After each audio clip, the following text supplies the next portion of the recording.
I'm Captain Mark Stevenson, and welcome to another episode of From the Wheelhouse. Hello, and I'm Captain Jim Meskel, here again with Captain Mark. Now, we've done this show together over the years, many different times, but this season we're going to do a little differently. Jim and I are going to co-host every show together, except for next week. I have a duty to perform down in Puerto Rico. And so I won't be here, and Captain Jim, he'll be here, and he'll handle it. Make sure that you call in and that you grab an ink pen so that you can get our email address and ask some questions, or you might even want to call in live. I think they'll post the telephone number at the bottom of the screen. So we'll just move on. Captain Jim, what a year, what a year, man! Unbelievable. The month of August was it was like a war zone. August. What about June and June and July, man? Starting off, it's been a madhouse. What are we talking about? Well, we're party boat captains. Captain Jim, let me ask you, what was the number one most horrific thing that happened this past season? Well, it happened in the playpen, which I like to refer to that as something else, but... Speak up. Do you call it a what? Well, do you want me to know what I call it? Or yeah, I call it the pig pen, but anyways. The pig pen. Because... it is sometimes. It is... It's. I know a lot of professional captains refuse to go there. I mean, it's basically a... what do they call in those old nightclubs? A wave party, where a wave. Yeah, where they lock you in and you're there all night. And lockdown. And they call it a lockdown. Yeah, everyone's taking drugs and getting naked. And, I mean, it's like crazy. It's that's what it reminds me of. Except it's on the water in the open air during the daylight. But they had a horrific incident that happened this year, and all of us captains were notified about it one way or another. I was there when it happened. You were there? I was only, I would say, 75 to 100 yards away. Wow. Yeah. Okay, explain to us what happened. Well, I was there with a group, and it was like a typical, I want to say it was a Saturday, it was a weekend day, and there was a little bit of wind, not a lot, and it's just pretty typical. A lot of boats, people on those floating rafts, and and in the water and swimming around. And I was with my group, and they kept wanting me to get a little bit closer to the shore, where the buoys are. So I did, and so I was maybe 75 yards west of where this incident happened. And how I knew it happened, I had the Marine radio on, and all of a sudden I heard this panicked transmission come over. Wow. 16, and it said, we got an injury, blah blah blah. It was obviously a civilian who was putting it out, and it was putting out a distress call. He said, "We've had a limb severed." And I remember him saying that, and I thought, "A limb severed? Wow!" I almost got nauseated because I knew that would be a horrific accident. Little did I realize it was almost 3 limbs severed. 2 on one lady, and the other lady almost lost her arm. She did lose some fingers, but the props caught her too. So, were there a lot of regulatory agencies that showed up real quick? They did. They were on the spot pretty fast. I compliment them a lot. They did a good job, but the problem was the one lady who lost her legs. Now she was knocked off the raft, and then she started to drown. Because imagine if you lost both. How are you going to kick, even if you're a good swimmer? Well, Jim, the news media was all over this thing, and we hate to rehash pain, and our prayers are with the injured ladies and their families, because they get a long, long road to recovery when you're losing limbs, And fingers, they were in their feet, prime. and all of Yeah, this. they were in their So prime. They we're were like going early to take a 30s, look yeah. right now of what was presented to the public, and then we'll make some comments after this. To a boat accident in the Playpen area on Lake Michigan, just north of Navy Pier, leaves 2 women in serious condition. The women were floating on a raft Sunday. Is there an echo? After, no? Okay, let's keep A rolling. rental boat nearby started to drift, and that's when the captain tried to correct it, running over the raft. An emergency call was made over the marine radio. When the Chicago Police Marine Unit got there, they found one victim hanging halfway into the boat and another on the stern of the boat. Officers say one woman had both of her feet severed and another lost a hand during this incident. I believe there were 6 to 8 individuals on a flotation raft, and while they were on that raft, another boat reversed into them, sucking them right underneath their boat. The individual with her hand, it was severely severed. I don't know the extent of it. I just know I had to apply pressure on the wound and just make sure, keep it close to her and make sure she was safe from falling back off the boat. And then that's when I just applied the tourniquet to minimize the bleeding of it. Thank goodness for our first responders. The Illinois Department of Natural Resources, they are investigating this crash. CPD says as of right now, what happened has been ruled an accident. Of course, we'll continue to follow this story. Well, this investigation is still going on, and will go on for months and maybe years. But the reality of this situation, as we understand, as I understand it, is that the captain backed his boat up, and there was a raft, and he backed his boat up on this. We call them wave pads. It's a styrofoam thing that people just lay on and float on the surface of the water while they're having a cocktail. This incredible device removes Now, tell 50 me times this. more earwax than... What are we supposed to do before putting that boat into gear? Well, obviously, look around and looking behind you if you're going in reverse. Like What if that. you don't have a lookout? You're the only worker on the boat. Well, unfortunately, from what I understand, he didn't. He was a charter captain, just like you and me.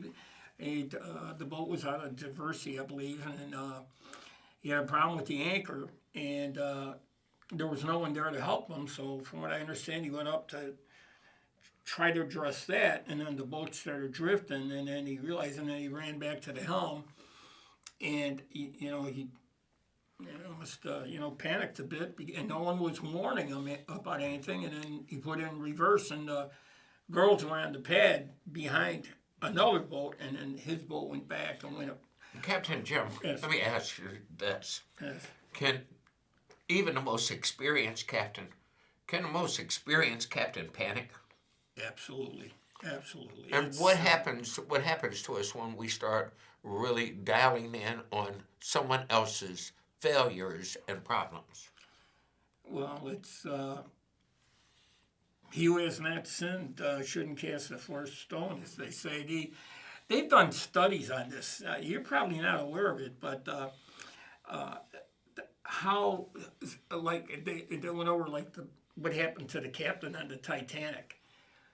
You get confronted with so much information overload All at once. all at once. It interferes with your ability to make clear judgments. It's not just the captain; it's any of us. If we get caught in a really tough situation like what happened to this poor captain, I don't know. Why can't we just use the customers, the renters, as a deckhand? There's usually somebody on the boat that will say, well, I've been on a boat before. Right. And I've done that. I'm sure you have. Right. But I don't know what the makeup of his.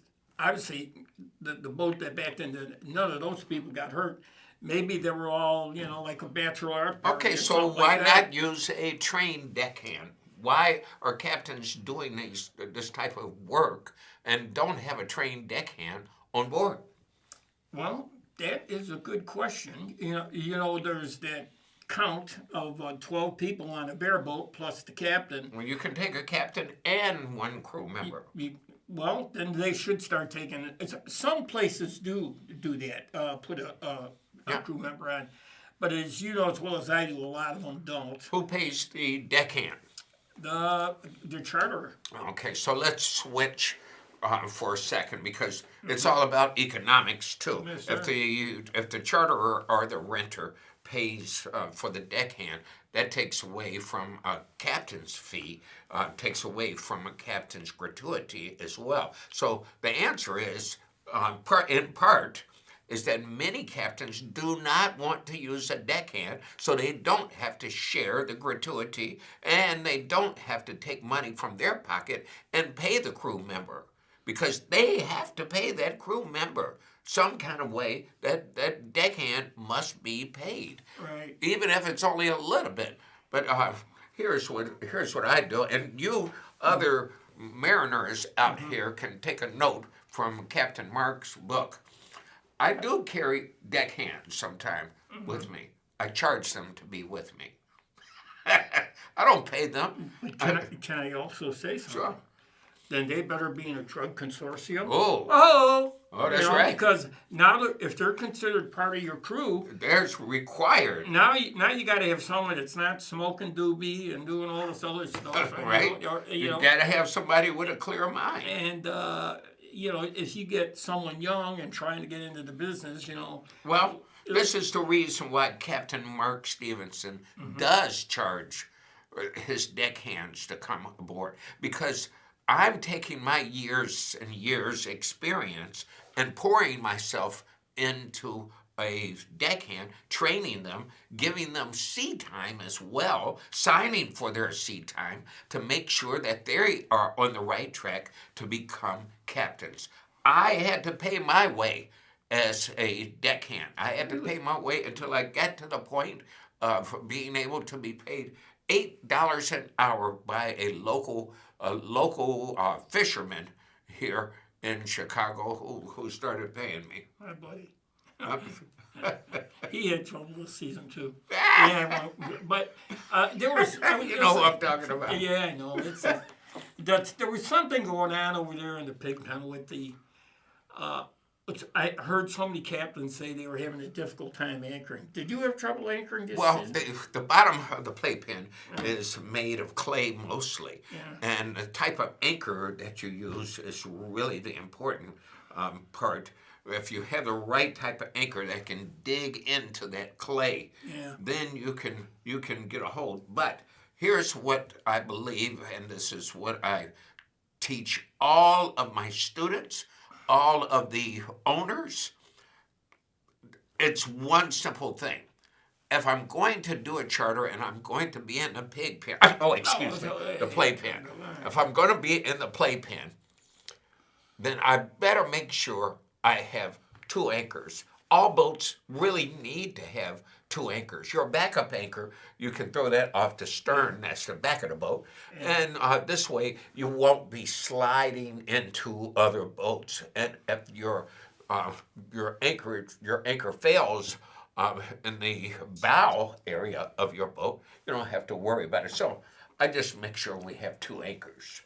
Well, I've never done what you've done, but that's a good idea. People that want to get into the industry, they should, pay a few bucks to learn.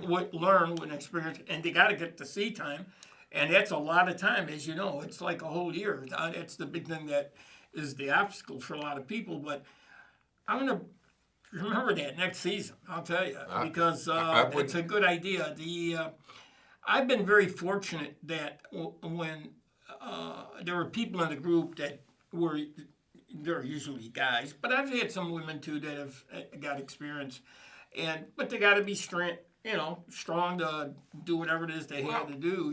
Like I had a boat where the clutch failed on the anchor. The clutch, as you let it out, it's designed to. That's a failed anchor. It's a failed anchor. And it let out all the anchor, and I couldn't get it back in. So I couldn't get it back up, and then it finally bit, and then it was swinging me, like if you had someone at the end of a bullwhip like this, Well, listen, folks. But you know what they did? I called the Chicago Police Marine Unit, and I said, Good. Houston, we got a problem, and they came over and they did an amazing job. First of all, they got alongside me. They stabilized my swing because that could have been me. What Sure. happened to those people? Well, you know, here's one thing for sure. All of you mariners out there, remember this. Carry a second anchor. Carry a second anchor. There is a hatch, or what we call a garage, or some type of container on the back of every boat or the stern of every boat. And you can easily put that second anchor in there with a line attached to it. And if you get in trouble, if a storm rolls in on you, if your engine's cut off on you as you're trying to approach going in a harbor and you don't want to go into the rocks, throw the second anchor out, period. Now let's talk about some money. You know, I know you like to talk about money, Captain Jim. I do. And I got some... Well, that's one of the two forces that run the world. I don't know why to say what the other one. Don't say it. all right. Don't say the other force. right. Let me tell you, for years and years, we've had struggle as captains. Number one, we're not unionized. Not here in Chicago. I don't know about other places, but it's every man for himself, is it not? That's true. That's ridiculous. There are hundreds of licensed captains, and I do not understand why we haven't been able to organize and become unionized. Are there any insurance benefits, any life insurance benefits? No. No? We could do that, but I think I got the answer to that. It's just like why big companies didn't want unions, you know, like remember Walmart, It drives their prices up. Right. But right. wait a minute. They don't want their captains. Okay, so And- I and- wrote and some crew. notes about this stuff that I want to ask you about this.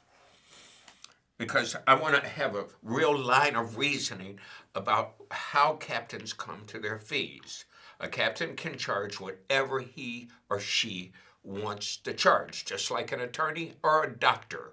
You can charge whatever fee that you want, and if a person wants to pay it, fine. If they don't, that's fine. I usually will give them a list of other captains and tell them, hey, if it's about money, perhaps you might want to take my captain's list and call these other guys. All of them are good guys and girls and safe people. All of them charge less than me, but none of them are as good as Captain Mark. None of them are as safe. Can I jump into Please. that point? I had that exact experience, and guy turned out extremely wealthy guy. I don't want to mention his name. He's passed away about a year and a half ago now, but he was a billionaire. B as in boy, and he had a $4 million 70-foot yacht, and then he had 3 other ones. 2 were down in Florida. Blah blah blah blah blah. I didn't want to pay though. He didn't want to pay. Right. He did not want to pay. And the way it went down was like this. And this dovetails right in with what your story is about. It drew out a number, and he was sort of crossed it. No, I don't want to go. All right. So, and then about a week later, he got in a little bit of a jam, and he called me up, and because he's owned a bunch of properties, he's an ex-Marine, all that kind of stuff. You know, he was sort of used to just giving orders. He goes, Yeah. I need you. You did this. I'm thinking, did you not forget what we just talked about last week? You know, and of course, yeah, now he's got a problem. So the subject of money never even came up. I went up there and I had a 70-foot, beautiful Sea Ray Express cruiser. But he didn't want to pay. No, but and I just wanted to help him out at that time. I had 40 minutes to learn the boat, and next thing I'm off. You're just too nice a guy. Yeah, and Captain Jim, you better get your money before you deliver the and service. you have warned me about that. You for the cannot last, take the service back. You better be paid on the front end. You've been telling me that for the And last 12 how about these owners now? Here's another Yeah. one. But let me These- finish this point Okay, go because ahead. this comes back to exactly what you just Okay, said. we got a caller too. Oh yeah. So I said to him, I said, well, if I like you, I respect you, and I don't. If money's going to be the dividing issue, we want to talk about me. If I can help you, I'll help you. But whenever I get someone else, that's willing to pay me, they get priority. I mean, if they got a rowboat and they want me, I'm going with them. And you know what, the guy, he agreed with that. And then we did have that situation come up. And then I felt a little guilty for Keep it. going, keep And going. I said, let me give you a list of these other guys. And you know what he said to me? No! You're my captain. That's all there is to it. I don't want anyone else. And I'm thinking, we never talked about the money. And so, long story short, Everybody wants to be the captain Right. until the storm rolls Right. in. And by the time- That's a fact. Now, we have a caller. at the end of the Captain Joe. season, he basically gave me a blank check. He just said, send me a bill. I never sent him. Thank you for calling in today. This is Captain Mark Stevenson. Seated next to me is Captain Jim Meskel. You have a question or a comment? I can't hear you. Let's see. I think we're having a little technical issue. I'm plugged in. This one was coming, and this was supposed to. Oh. Okay. You know what that Okay, might well, be? thanks for calling anyway. You know what that might be? That I on the way down, I do ride sharing part time, and I gave a couple, a really nice couple in from Florida. She's in for the marathon. Well, tell her to call back. By the way, 40,000 people are coming into Chicago for this marathon on Sunday. And I learned a lot from them coming in. I told them about How come we showing- don't have boats lined up along that lake shore, man, Yeah. and taking advantage of the moment? Let me ask you something. I want to stay on top of this. Yeah. This pay for the captain's salaries, Okay. and these owners. Do the owner have just yes or no? Can the owner control what they have to pay for their boat to be at the dock? No. Can the owner tell IDNR, the Illinois Department of Natural Resources, what to charge to give them a sticker and certify them? No. It's not debatable. Not debatable. Can the city of Chicago, who requires a business license, can you tell them to lower their licensing fees? No, you can't. Can you take a captain and tell the captain what they are supposed to charge? No, you can't. But why is it that the owners feel that they can turn around and tell the captains how much to charge? They say, you're affecting our bottom line. But all of these other entities, they're paying $6,000 to dock their boat at a dock. All these other entities, they're not arguing with them, but they want to argue with the captains. And ladies and gentlemen, the current going rate for the captains is $150 an hour based on 4 hours or more for the weekends, or $125 an hour for Monday through Thursday. Now, that's a fact, and if the owners don't like it, they can apologize to me later. It's simple as that. They cannot tell the captains how much to get paid, or how much to charge. Yeah. Now, we don't have any insurance. We don't have any pension benefits. What if something happens? What if something happens? It's dismal. Well, we pay for our own insurance. I In mean, 30 I pay seconds. for my, yeah. Oh, in 30. You pay for your own. Yeah. Ladies Yeah. and gentlemen, No this one show gets anything, yeah. is coming to its end. I want to tell the whole world, today happens to be my 33rd anniversary, wedded to the woman that has saved my life and kept me in order. The woman is a saint. She is a saint. Either she's a saint or she's crazy for putting up with me. Yeah. That's a fact. I But mean- thank you, Yolanda. Thank you so Yeah, much. you two should write a book on marriage or something. Oh my God! Oh my God! But Yeah, thank no- you so much. We appreciate you coming in. Next week, you're going to have Captain Jim. He's going to be here by himself. Make sure that you tune in at 6 p.m. Tell all your friends that are in the business. Until next week, we'll see you then. Be smart, be safe. Mama, get the coffee ready, because the kid, he's on his way.